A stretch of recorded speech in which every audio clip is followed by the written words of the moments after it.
اللہ تبارک و تعالی اس عرس میں حاضری کو ہماری اور آپ کی قبول فرمائے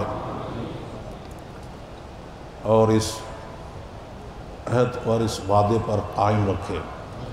اللہ تبارک و تعالی تمام علماء کرام کا، علماء اعظام کا سایہ سلامت رکھے، بالخصوص حضور محدث کبیر کو اللہ تبارک و تعالی صحت و عافیت کے ساتھ میں ان کا سایہ سلامت رکھے، ان کے سائے کو دراز فرمائے، اور اہل سنت والجماعت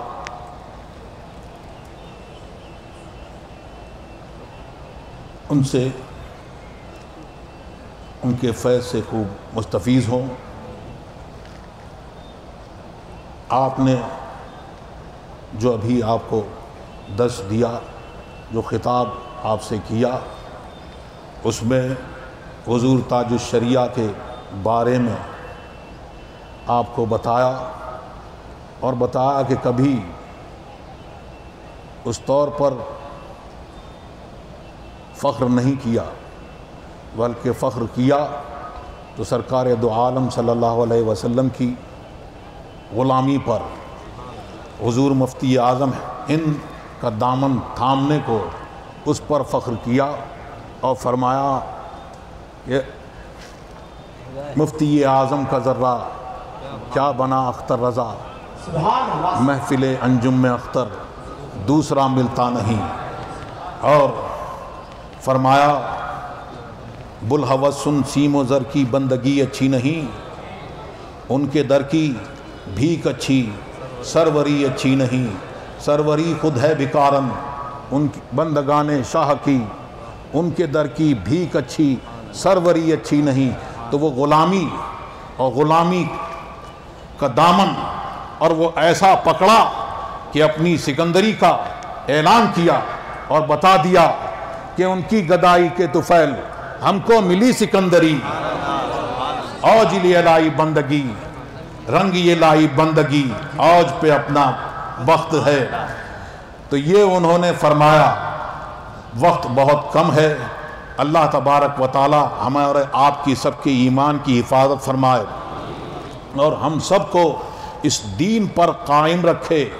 اور آج کل جو ارتداد کا فتنہ اٹھا ہوا ہے بہت، تو اس میں جو ہے اولاد بہت بڑی نعمت ہے، اور اگر اس کو آپ تربیت صحیح سے نہ دیں اور اس کو دینی ماحول میں نہ سکھائیں، اور جب جو حکم ہے شریعت کا کہ بچے کو اس طرح سے پالو، اور جب 7 برس کا ہو جائے تو پھر اس کو نماز کی تلقین کرو، اس کو کلمہ سکھاؤ، اور پھر جب 9 برس کا ہو جائے تو پھر اس کو زد و کوب بھی کر سکتے ہو، لیکن مارو تو چہرے پہ نہ مارو۔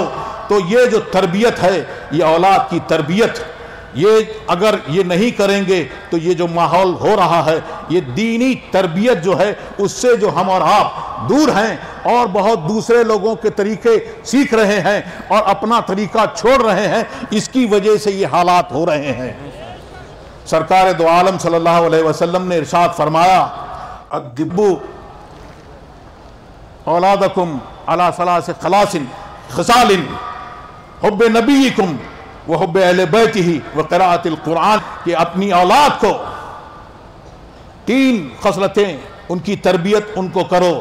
تو سب سے پہلی چیز جو اس میں آئی، دیکھو نماز کا حکم ایک عمر کے بعد آیا، لیکن جب نبی کی محبت ہے تو وہ جو ہے وہ اس کو سکھاؤ، بلکہ گھٹی میں اس کو نبی کی محبت پلا دو۔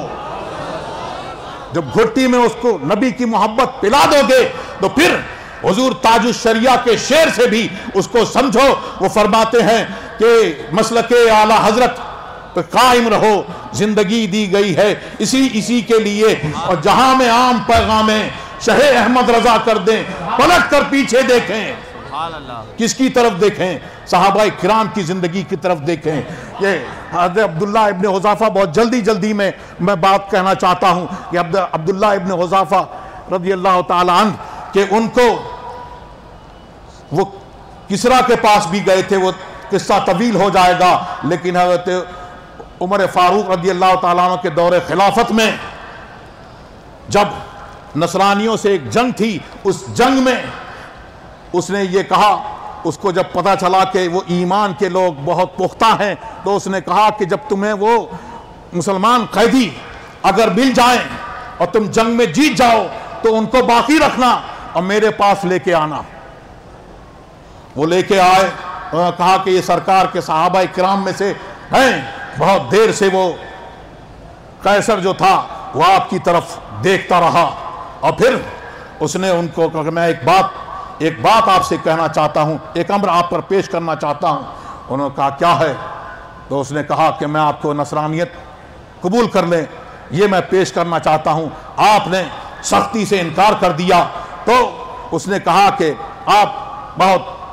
आपने बहुत ऐसा कोई समझदारी वाला काम नहीं किया, बहुत बेवकूफ़ी वाला काम किया आपने। अगर आप मेरे इस कहे को मान लेते तो मैं आपको अपना शरीक करता और आपको सुल्तानी देता मैं। तो आपने फरमाया कि अगर सारी जमीन की सुल्तानी भी अगर मुझे ईमान के बदले में और मोहम्मद रसूलुल्लाह का साथ छोड़ने में अगर मिलती तो मैं उस सबको ठुकरा देता। जब वो मायूस हो गया तो उसने कहा कि इन सारे कैदियों को लाओ और इनको सलीब पे चढ़ाओ और फिर इनके तीर मारो हाथों पर, इनके पैरों पर। उनको पेश किया गया, मना कर दिया। फिर उसने एक बहुत बड़ा कहाव मंगाया, उसमें तेल डाला और तेल डाल के आग जलाई गई और उसमें जो मुसलमान थे उनको उनके सामने, उन सहाबी के सामने उनको डाला और डालते गए। देखा उन्होंने कि उनका गोश्त उधड़ गया है, हड्डियां निकल आई हैं। तो अब कहा कि इनको भी ले जाओ और इनको भी उसमें डाल दो, क्योंकि उन्होंने इनकार कर दिया। लेके गए तो आप रोए। जब रोए तो उसने गुमान किया, उसने कहा कि ये रो रहे हैं। तो उसने कहा लेके आओ, मेरी तरफ लाओ। लाए तो उसने गुमान किया कि शायद डर गए हैं। तो उसने फिर वही बात दोहराई। आपने उससे ज्यादा सख्ती से इनकार किया। तो उन्होंने कहा क्या है, आप रोते भी हो, रो भी रहे हो और इनकार भी करते हो, क्या वजह है? तो उन्होंने कहा कि मुझे बस ये है कि इसी आग में मैं डाल दिया जाऊंगा, इस कड़े में मेरी जान चली जाएगी। तो मैंने ये तमन्ना की कि ये एक जान है, ये एक जान जो है अभी चली जाएगी। मेरे बदन में जितने बाल हैं, मैं उतनी मेरी जान होती तो मोहम्मद रसूलुल्लाह पे मैं उसको कुर्बान करता।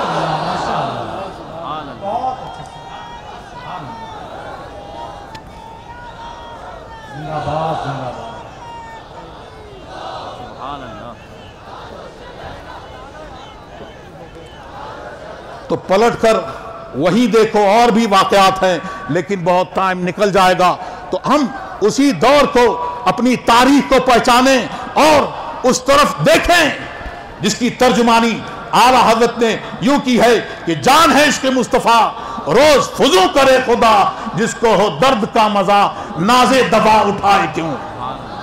तो इस पर कायम रहोगे और मोहम्मद रसूलुल्लाह की मोहब्बत जब दिल में कायम होगी तो फिर किसी किस्म की कोई भी अगर तुम्हारा ईमान लूटना चाहेगा तो वो उसको लूट ना सकेगा। और अपने बच्चों को भी वो तालीम दें और तरबियत दें और उनको वो सिखाएं। अल्लाह तबारक व तआला हम सबको मसलक अहले सुन्नत वल जमाअत पर, मसलक आला हज़रत पर कायम रखे, उसी पर हमारा हश्र फरमाए। लहद में इश्क़ रुख़े शाह का दाग लेके चले, अंधेरी रात सुनी थी चराग लेके चले, तेरे गुलामों का नक्शे कदम है राह खुदा, वो क्या बहक सके जो ये सुराग लेके चले। वक्त हो गया, पढ़ा दो।